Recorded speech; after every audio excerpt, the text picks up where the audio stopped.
C'est l'un des édifices les plus audacieux de tous les temps. Un défi technique qui a marqué le début de la Renaissance.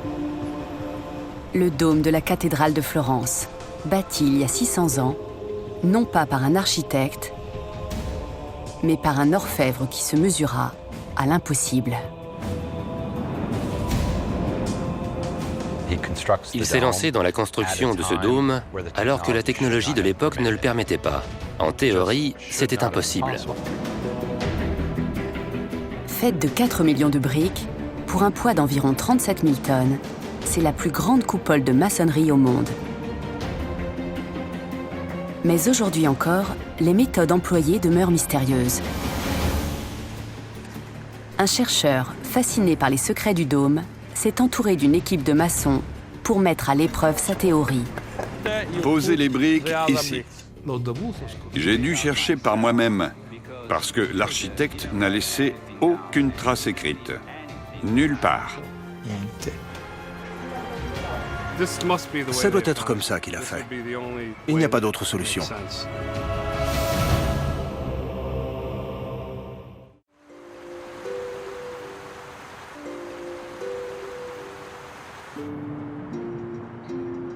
Florence, en Toscane.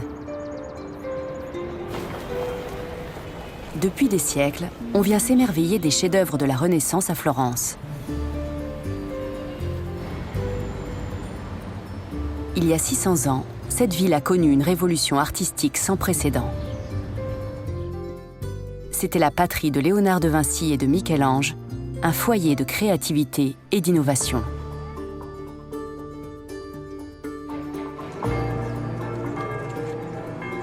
On pense que la Renaissance a réellement débuté à Florence avec la construction du plus célèbre de ses monuments, le dôme de Santa Maria del Fiore.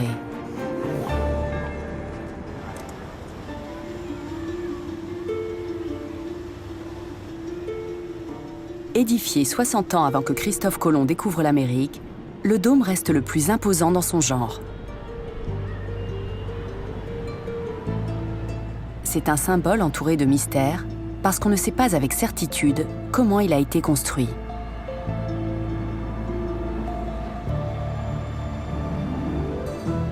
Certains aspects du dôme sont frappants. 8 arcs en forme d'ogive se rejoignent au sommet sous un énorme lanternon de marbre. Mais ce qui est caché est tout aussi remarquable.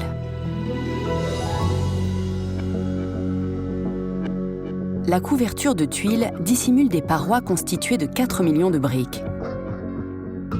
Et cette structure, qui semble d'un seul tenant, se compose en réalité de 2 dômes imbriqués l'un dans l'autre. La coupole intérieure surplombe un vide d'une 40aine de mètres d'envergure. Le dôme extérieur s'élève 33 mètres au-dessus des murs de la cathédrale.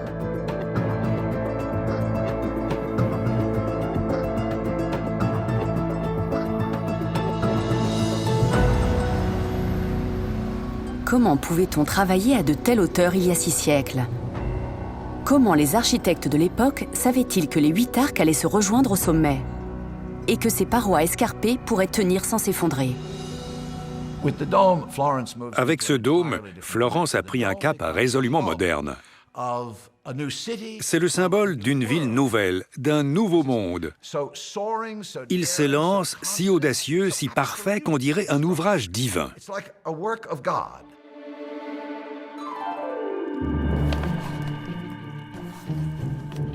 Et pourtant, c'est l'œuvre d'un homme, un génie méconnu et énigmatique. Il s'appelait Filippo Brunelleschi. C'était un orfèvre qui n'était pas spécialisé en architecture. Et pourtant, il s'est attaqué à l'impossible.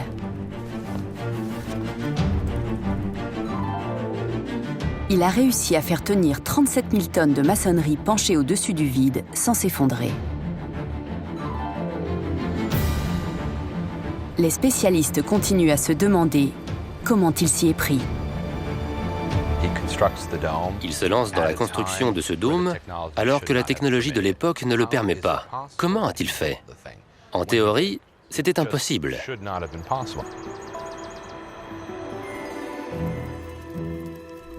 De l'avis général, Filippo Brunelleschi était un homme secret et méfiant. Contrairement à Léonard de Vinci, il n'a laissé aucune note, aucune esquisse, aucune maquette derrière lui. Et depuis la construction de ce dôme, les chercheurs ont essayé d'en percer le secret.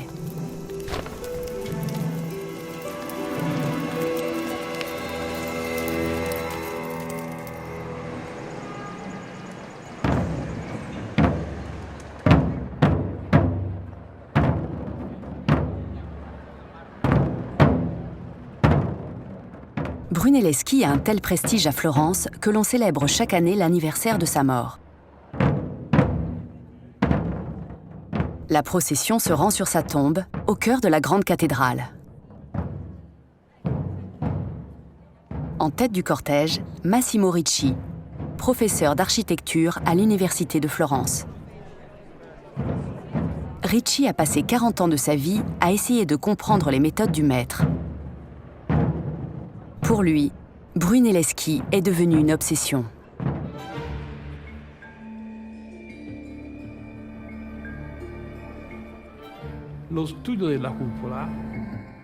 Étudier la coupole est un véritable défi. On doit se mesurer à l'esprit qui l'a conçu. S'imaginer la façon de penser d'un créateur hors norme. C'est un peu effrayant, mais en même temps, cela m'inspire un immense respect pour ce génie.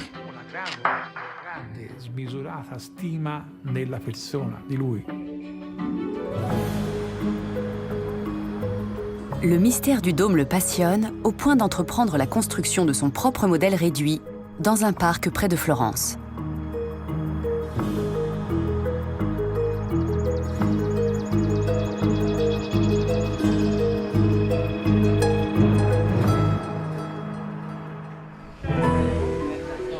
La construction a commencé en 1989. Depuis cette date, la maquette sert de laboratoire en plein air. Ricci joue le rôle de Brunelleschi et ses étudiants en architecture lui servent de main-d'œuvre. Ricci est persuadé que son approche est la seule qui permette de répondre aux questions restées sans réponse depuis la Renaissance. Je suis le seul à avoir compris la nécessité d'une maquette à grande échelle pour comprendre en profondeur ses secrets.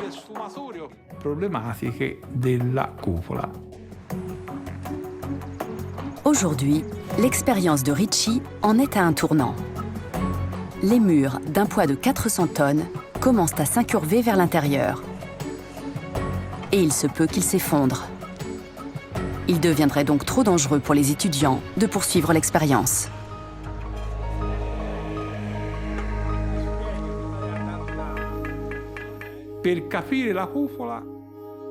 Pour comprendre le dôme, on doit comprendre le travail des maçons. Ce serait fou de passer à côté. Ce serait une erreur fondamentale.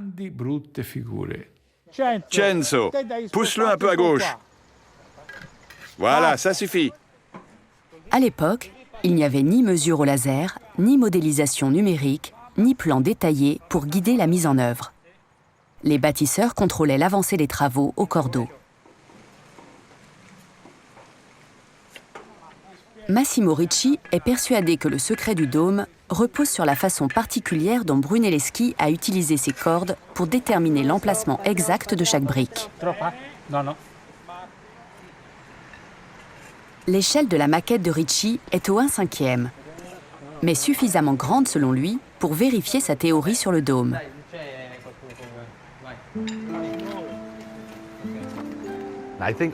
Je me dis souvent que pour les chercheurs, face à une personnalité aussi mystérieuse que celle de Brunelleschi, la tentation est grande d'essayer de se mettre à la place de l'artiste, de voir par ses yeux, de penser comme lui. Percer le secret du dôme, c'est percer celui de Brunelleschi.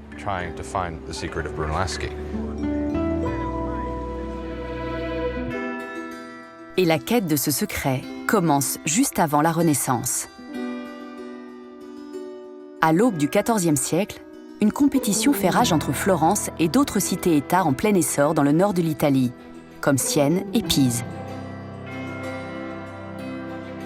Chacune essayait de surpasser les autres en construisant des cathédrales de plus en plus grandes.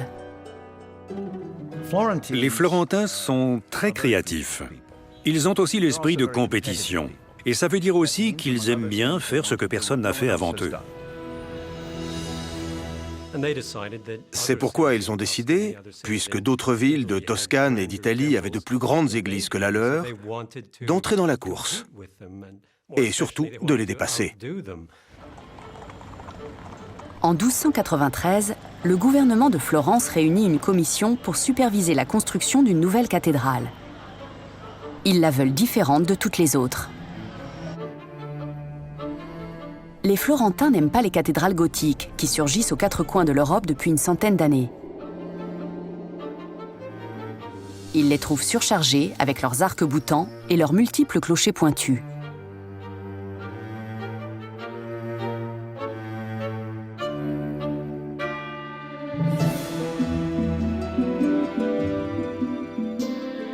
Ils préfèrent s'inspirer de la Rome antique et en particulier du Panthéon, le temple qui rendait hommage à tous les dieux romains, célèbre pour sa coupole en maçonnerie à nul autre pareil.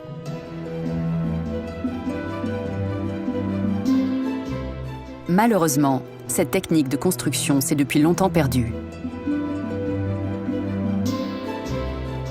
À cette époque, on pensait que l'architecture des Romains était inégalable. Mais les architectes de Florence sont bien décidés à relever ce défi. Tout au long du XIVe siècle, le projet de cathédrale ne cesse de s'étendre, de plus en plus long, large et haut. Et les ambitions de la Commission commencent à dépasser ses moyens. Ils se trouvaient face à un vrai problème, parce qu'en agrandissant l'église, ils augmentaient la taille de l'intersection de la nef, entre les deux transepts. Comme toutes les cathédrales, Santa Maria del Fiore a la forme d'une croix. Plus grande est l'église, plus grande est la surface à couvrir au-dessus de l'autel. Ils ont édifié un espace qui mesurait plus de 43 mètres de large. Aujourd'hui, au XXIe siècle, il nous serait difficile de couvrir une telle surface. À l'époque, cela semblait relever de l'impossible. Une fresque décrit la cathédrale bien avant qu'elle soit construite et montre ce que la Commission avait en tête. Un dôme gigantesque à 8 pans. Sans aucun doute, ce devait être spectaculaire. Le seul problème, personne ne savait comment le construire. Qu'y a-t-il de si compliqué à construire une coupole pour cette cathédrale? Après tout, un dôme n'est qu'une arche en rotation à 360 degrés.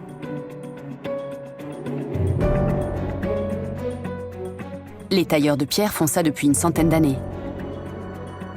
Comment s'y prennent-ils?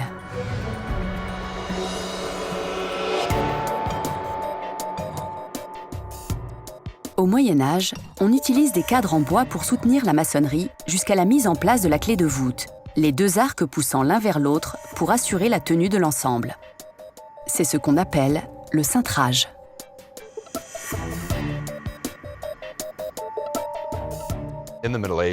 Si on veut construire une voûte, on fait ce support de bois sur lequel on empile les pierres et on attend que la maçonnerie prenne.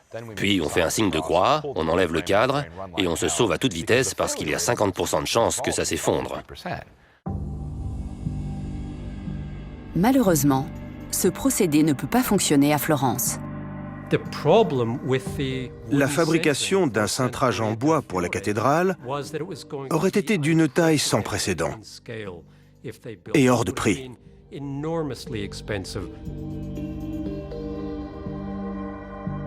La surface à couvrir était tellement large et haute que le cadre de bois aurait nécessité des centaines d'arbres, des années de construction et une fortune. À moins d'une solution miracle, la coupole allait rester inachevée.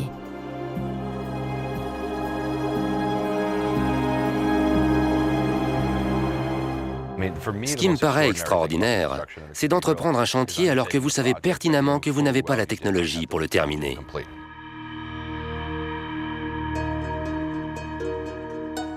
À la naissance de Brunelleschi en 1377, la cathédrale est déjà en construction depuis 80 ans et aucune solution n'est en vue pour sa couverture. Dans sa jeunesse, Brunelleschi ne reçoit pas de formation d'architecte ou de tailleur de pierre, mais il apprend un métier qui prospère toujours à Florence, l'orfèvrerie. C'est une voie que vont suivre beaucoup d'artistes après lui, comme Donatello ou Léonard de Vinci.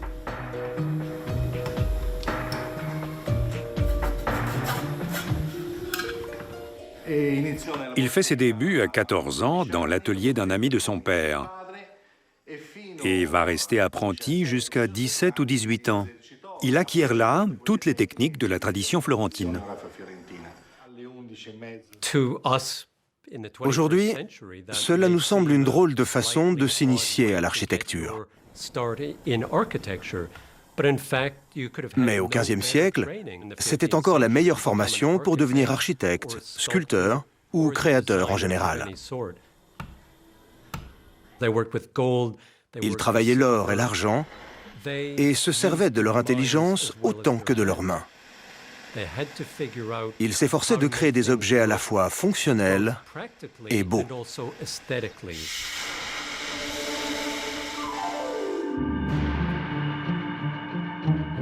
Brunelleschi fait parler de lui pour la première fois en 1401.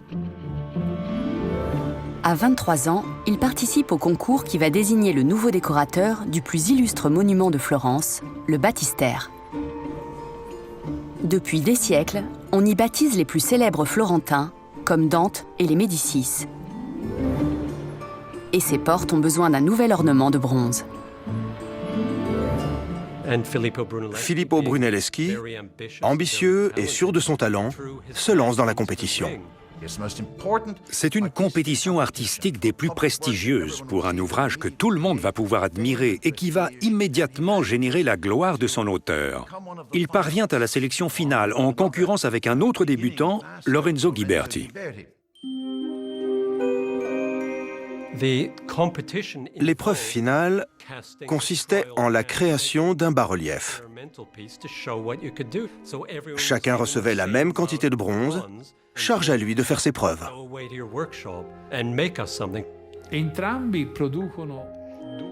Ils ont créé 2 panneaux qui, par chance, nous sont restés. Dans ces 2 compositions, on voit une confrontation entre le style classique de Ghiberti et l'amorce de la Renaissance de Brunelleschi. L'Abraham de Lorenzo Ghiberti est très beau.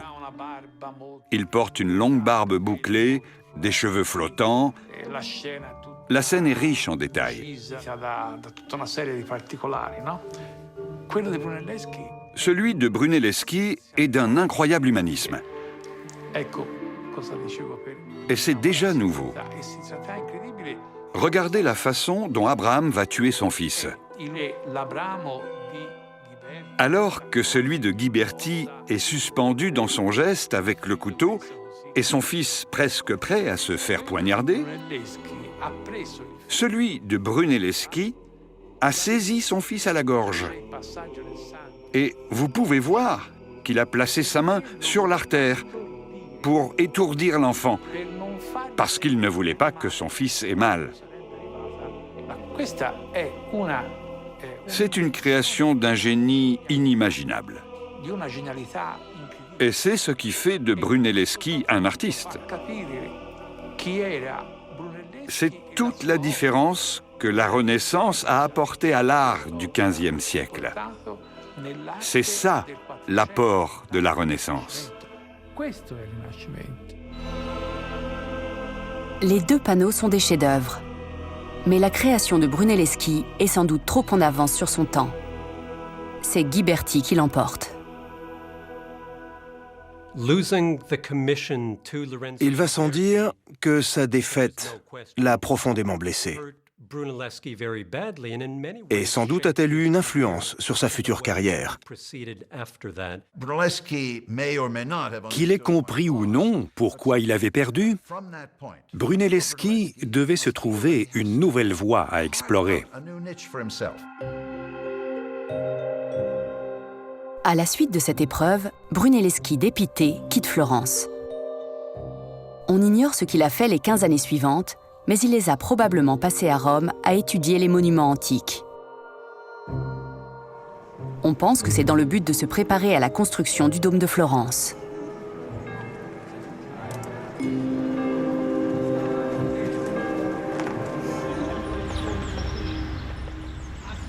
Dans le parc des environs de Florence, les travaux de Massimo Ricci en sont à une étape clé. À ce niveau, la solidité des murs va devoir faire ses preuves. Et Ricci s'inquiète de la sécurité pour ses étudiants.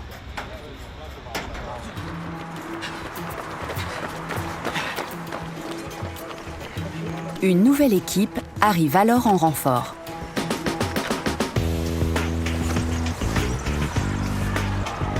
Bonjour. Bonjour. Ce sont tous des maçons qualifiés venant des États-Unis. Enchanté. Dave Wysocki. Don Hunt, enchanté. Eh bien, ça commence ici.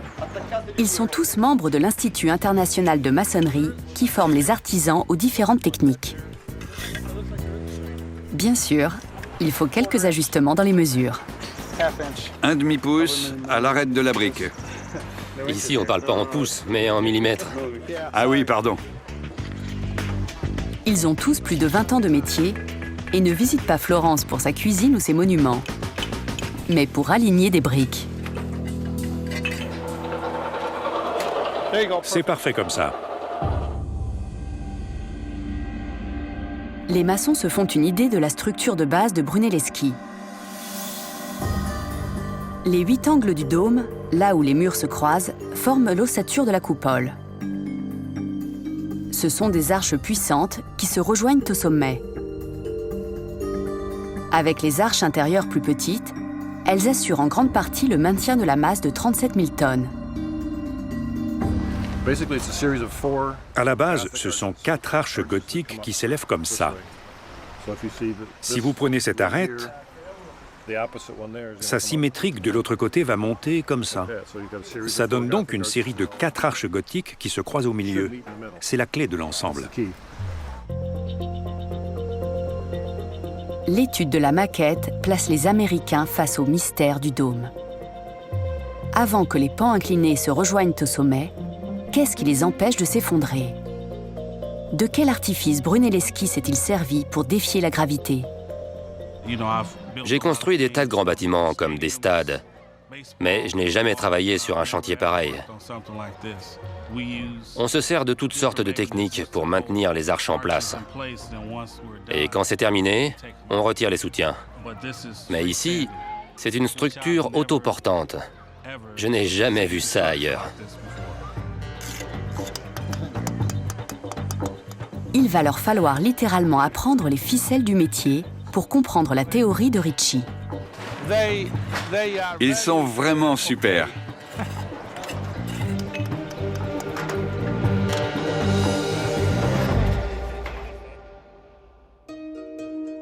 En 1418, plus de 120 ans après le début des travaux, la gigantesque cathédrale est presque terminée. C'est la plus grande au monde, mais sans coupole, elle risque d'être la risée de toute l'Europe. Les Florentins en étaient soucieux. C'était un sujet de conversation permanent. Ils couraient le risque de paraître ridicules vis-à-vis de leurs rivaux.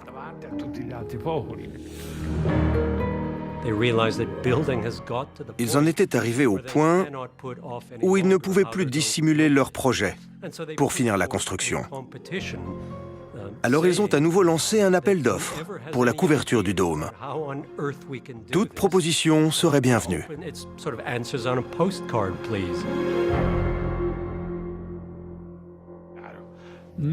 Ils ne savaient plus comment faire. Les propositions affluent, mais toutes ont en commun d'utiliser des étais en bois pour soutenir la construction de la maçonnerie.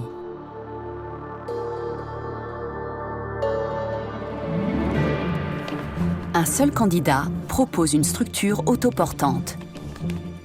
Filippo Brunelleschi. Il explique à la commission son projet de dôme qui tiendrait tout seul, même en s'incurvant vers l'intérieur. L'avantage financier est indéniable. Mais qu'est-ce qui garantit que les murs ne vont tout simplement pas s'effondrer en cours de construction?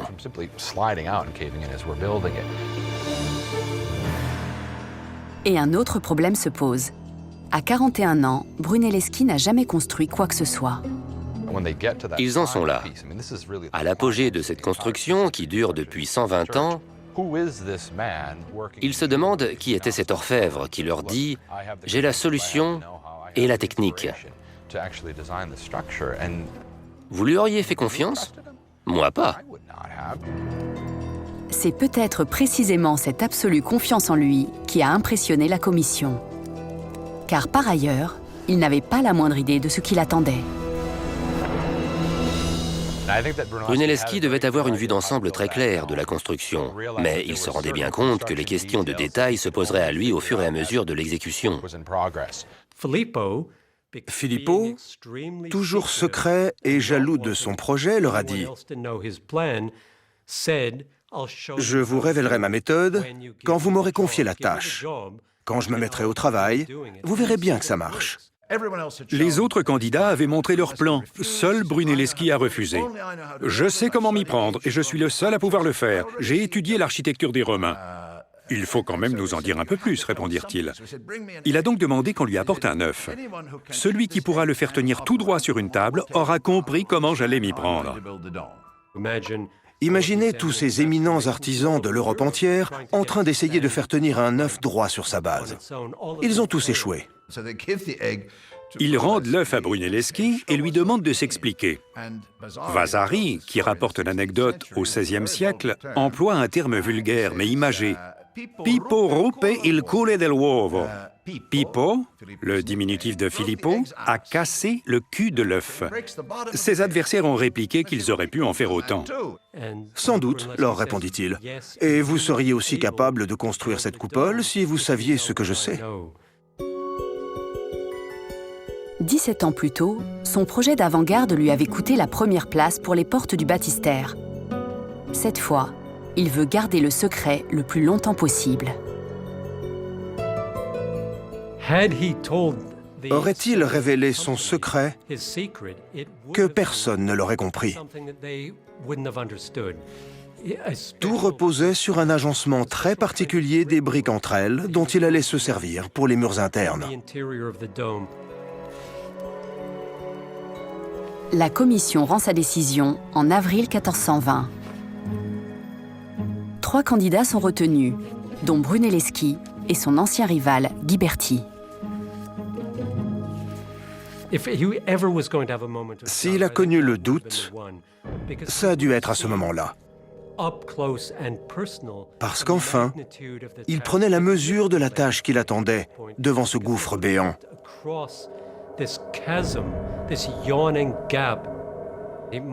Il a dû déglutir et se demander « Vais-je être à la hauteur ?»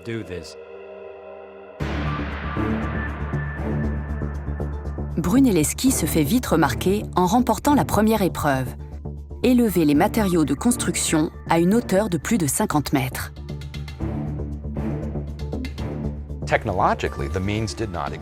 À l'époque, la technologie nécessaire n'existait pas. Le seul engin de levage connu était la rotamagna, une sorte de roue en bois qui ressemblait à une cage à hamster, qui était mise en mouvement par des humains. En tournant, la roue faisait s'enrouler une corde qui soulevait la charge posée sur une plateforme.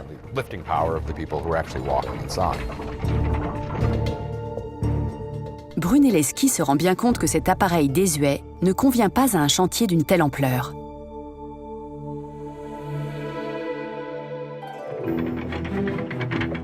Aussi invente-t-il un palan actionné par des bœufs plutôt que par des hommes pour soulever les charges. Là, on est vraiment face à Brunelleschi, l'ingénieur, l'inventeur. Ça fait tourner une roue qui entraîne un axe vertical, qui, à son tour, met en mouvement une série de roues dentées. Les bœufs tournent toujours dans le même sens, et peu à peu, la charge s'élève. Mais Brunelleschi se rend compte qu'il est aussi important de monter des charges que de pouvoir en redescendre. Aussi invente-t-il le premier engrenage réversible. Le fait que les animaux tournent toujours dans le même sens fait gagner du temps. Les matériaux s'élèvent et redescendent selon celle des deux roues horizontales qui s'enclenchent dans la roue verticale. Quand on a besoin de monter, c'est la roue du bas qui s'engage. Et pour descendre, c'est celle du haut qui se place dans l'engrenage.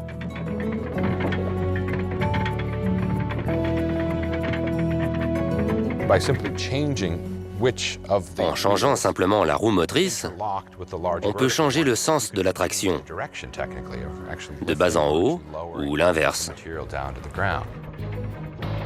Et les bœufs peuvent tourner toute la journée dans le même sens, soulevant ou abaissant les charges au besoin.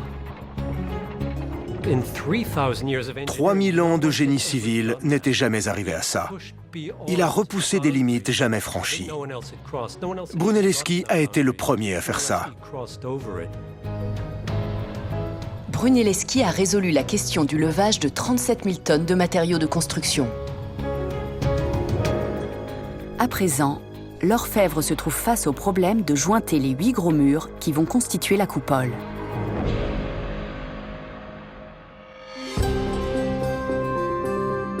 Alors que les murs s'élèvent, Florence retient son souffle. Vers 1425, selon le plan prévu, les parois commencent à s'incurver. Sans cintrage, l'opération entre dans une zone inconnue. Les méthodes traditionnelles n'ont plus cours.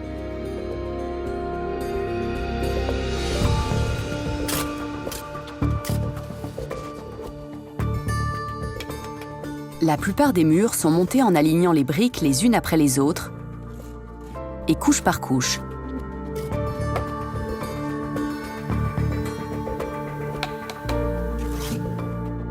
Russell Gentry, professeur à l'Institut technologique de Géorgie, s'est penché sur l'œuvre de Brunelleschi.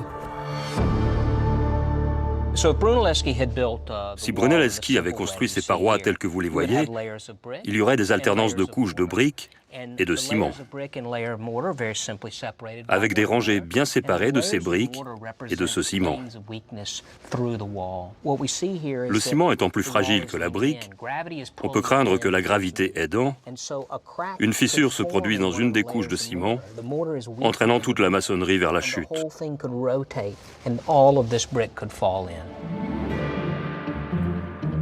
Le moment est venu pour Brunelleschi de révéler ses secrets.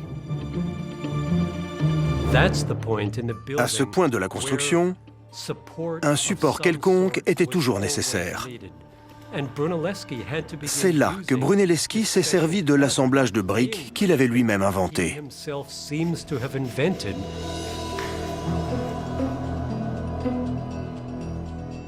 Dans cette nouvelle méthode, les lignes de briques horizontales sont entrecoupées par d'autres posées à la verticale.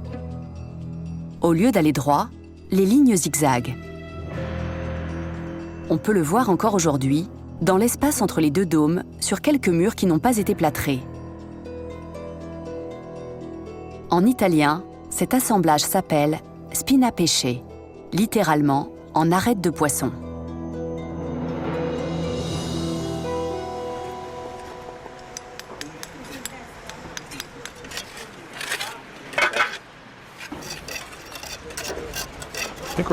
On va avoir du poisson à dîner. La disposition en arête de poisson est encore plus visible dans la coupole de Ricci. C'est une technique que les maçons américains vont vite acquérir.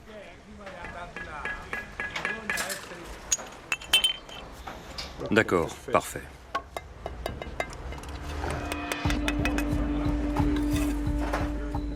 ils doivent dresser les briques verticales en premier pour faire les arêtes. Les briques horizontales sont ensuite couchées entre elles.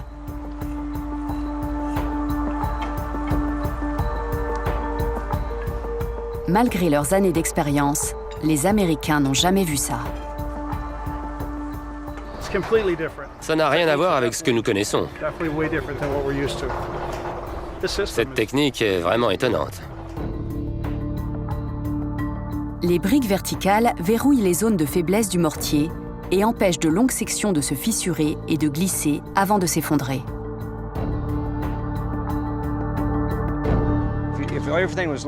Si vous empilez les briques toujours à l'horizontale, en inclinant peu à peu les rangées, vous créez des points de rupture, des plans qui peuvent se séparer et glisser. Ici, il n'y a aucune rupture. Tout est lié ensemble des millions de fois.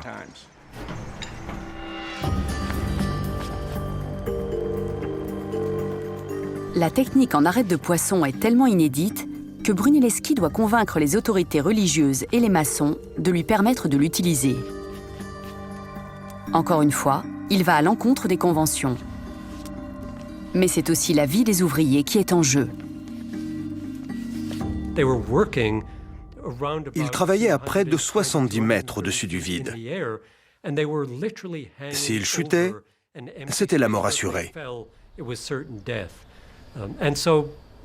Brunelleschi devait s'assurer de leur confiance et eux être sûrs que Brunelleschi savait ce qu'il faisait.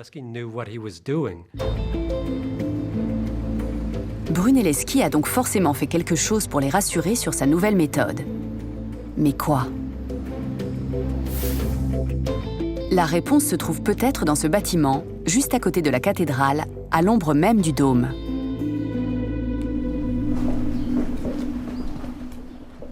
On y a construit un théâtre au XIXe siècle qui sera transformé en parking plus tard.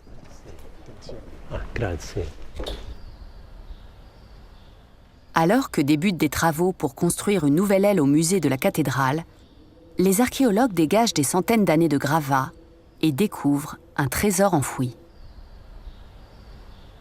Ce qui ressemble à un puits pourrait être une construction autoportante du XVe siècle. Les restes d'une coupole. Et pourquoi pas de la main de Brunelleschi lui-même.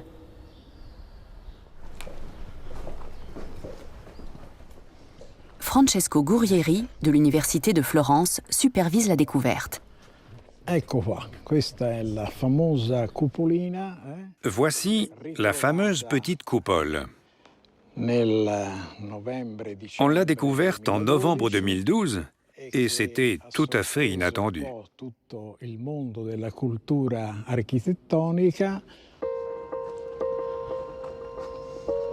Le haut de la coupole a disparu, mais il reste l'amorce des murs incurvés. La base est en grès, la maçonnerie ne commence qu'au tiers de la hauteur,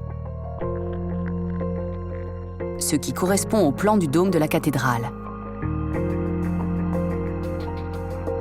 Et les couches de briques reproduisent le système en arête de poisson. Ayant reconnu l'arête de poisson, ça m'a interpellé. Et j'ai tout de suite fait la relation avec Brunelleschi.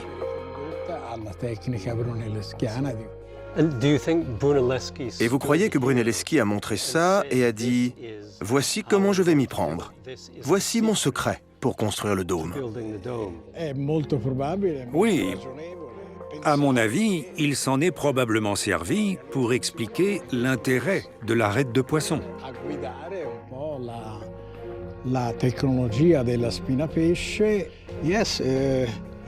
Oui, je crois que c'est sa maquette.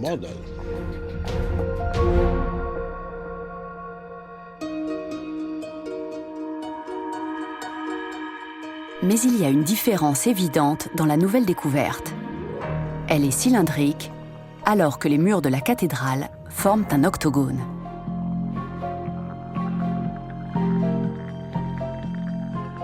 Cependant, les apparences sont parfois trompeuses.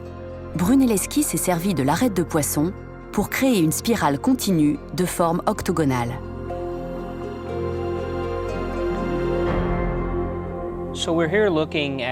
Ici, vous voyez un des coins du dôme de Ritchie. Après la cornière, on voit la couche de base de la maçonnerie. Et en montant, l'appareil en arête de poisson. Si vous regardez attentivement, ce qui commence ici s'enveloppe en montant, derrière le coin, sans interruption d'un pan à l'autre du dôme. En posant simplement certaines briques à la verticale, Brunelleschi invente un nouveau schéma et répond à deux impératifs. Il empêche les fissures de se propager et solidifie les 8 pans en une forme unique. La spirale résiste bien mieux aux poussées qu'un dôme constitué de 8 faces. L'arête de poisson pourrait bien être le secret de la solidité du dôme.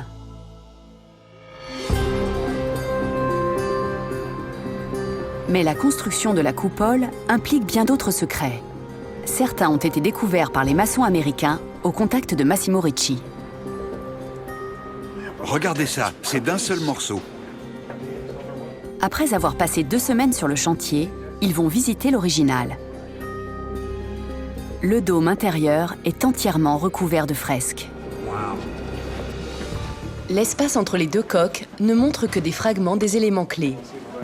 Il s'agit d'une nervure d'angle. Je ne me trompe pas. Ouais. Ce serait une nervure intérieure, alors. Le plâtre ne révèle que quelques plaques de maçonnerie à nu. Comme vous pouvez le voir, c'est un bon exemple de spina pesce. C'est incroyable. Impressionnant, non? C'est sûr. On n'a pas à se plaindre avec notre petite maquette au 1/5 qui ne mesure que 3 mètres de haut. Non. En redescendant, les ouvriers remarquent quelque chose qui a jusqu'ici échappé aux yeux des experts. Vous voyez ça? Vous voyez comme ça remonte vers les coins, comme dans le modèle? Vous voyez? Oui. Ça, c'est l'arche horizontale. Les couches de briques s'incurvent à partir des côtés vers le milieu des murs. C'est la taille colossale du dôme qui empêche de le remarquer. Mais les Américains en comprennent la signification avec le modèle réduit de Ritchie.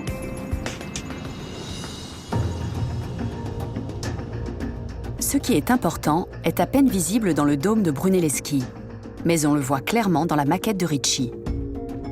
Le haut des murs ne suit pas une ligne droite, mais une courbe interne d'un coin à l'autre.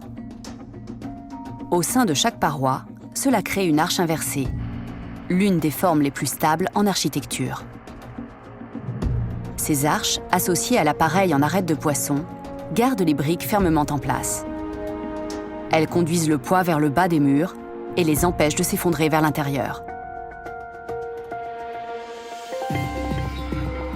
C'est un dessin audacieux. Ritchie a mis des années à comprendre comment Brunelleschi l'a mis en place, comment il s'est assuré que les murs allaient parfaitement se rejoindre à 90 mètres de hauteur.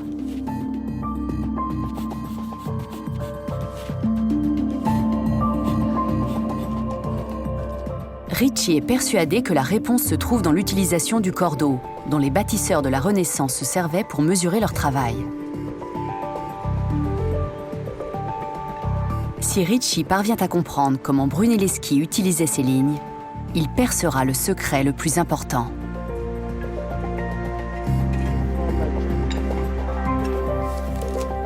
Il sait que les cordeaux devaient être attachés à la plateforme qui constituait la base du dôme. Mais selon quel schéma ? Brunelleschi n'ayant laissé aucune trace écrite, nulle part, j'ai dû chercher par moi-même.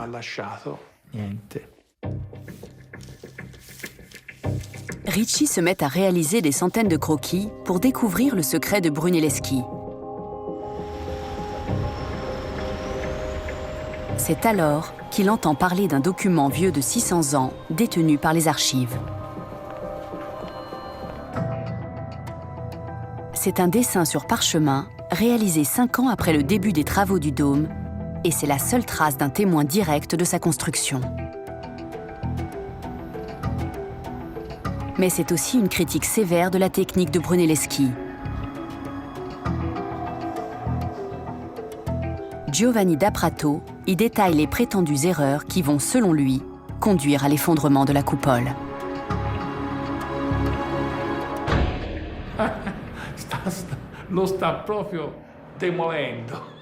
Il essaie véritablement de mettre en pièces le travail de Brunelleschi. Mais en réalité, Giovanni da Prato n'y comprenait pas grand-chose. À vrai dire, absolument rien.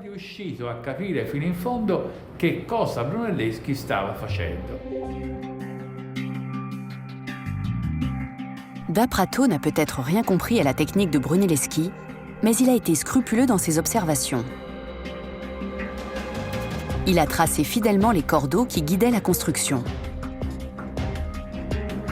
Mais plus précieux encore pour Ricci, il a dessiné la plateforme d'où ces lignes partaient.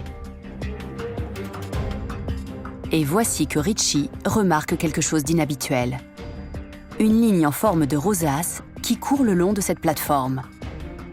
Il y voit la clé du système de Brunelleschi. Quand j'ai vu ce motif en forme de fleur, je me suis dit, ça y est, j'ai trouvé.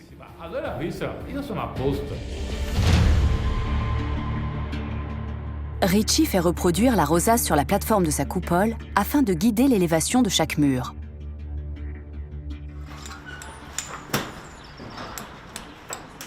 La technique du cordeau est une fois de plus utilisée, et les Américains comprennent vite le système de Ricci.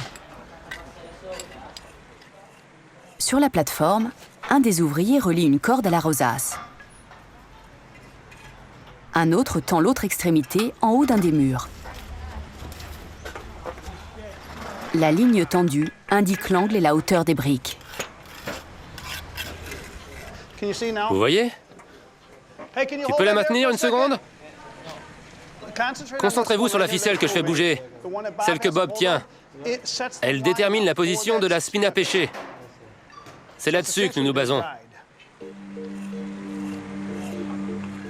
C'est là que la forme en rosace révèle son importance.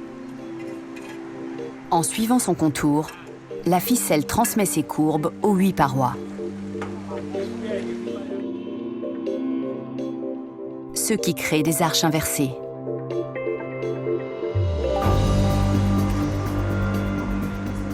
Aussi solides que soient les murs, c'est leur jonction au sommet qui fait que le dôme tient debout. Une petite erreur de calcul, répétée des milliers de fois, et c'est la catastrophe.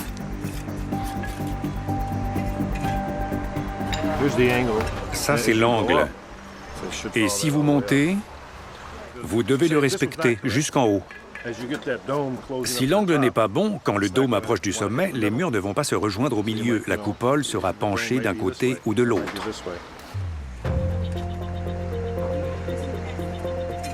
Comment Brunelleschi pouvait-il savoir que sa coupole était sur la bonne voie? Grâce aux lignes de cordeau. En se croisant, elles marquent le centre de l'édifice. Chaque corde doit passer par ce centre pour indiquer l'emplacement des briques. Et brique après brique, les murs se sont élevés pour se rejoindre à 90 mètres du sol. Le dôme était achevé.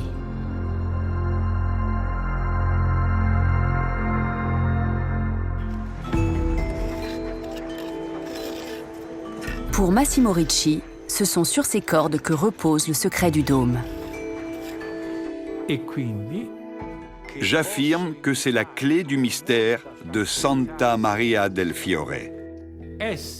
C'est son secret.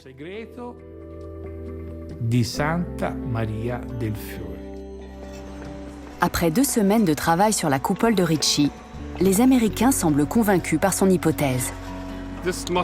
C'est forcément comme ça que ça a été fait, c'est la seule solution. Sans soutien par en dessous. C'est la seule façon.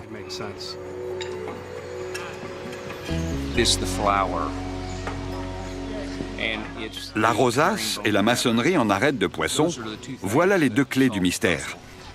Il aurait été impossible de construire un tel dôme sans ces 2 techniques.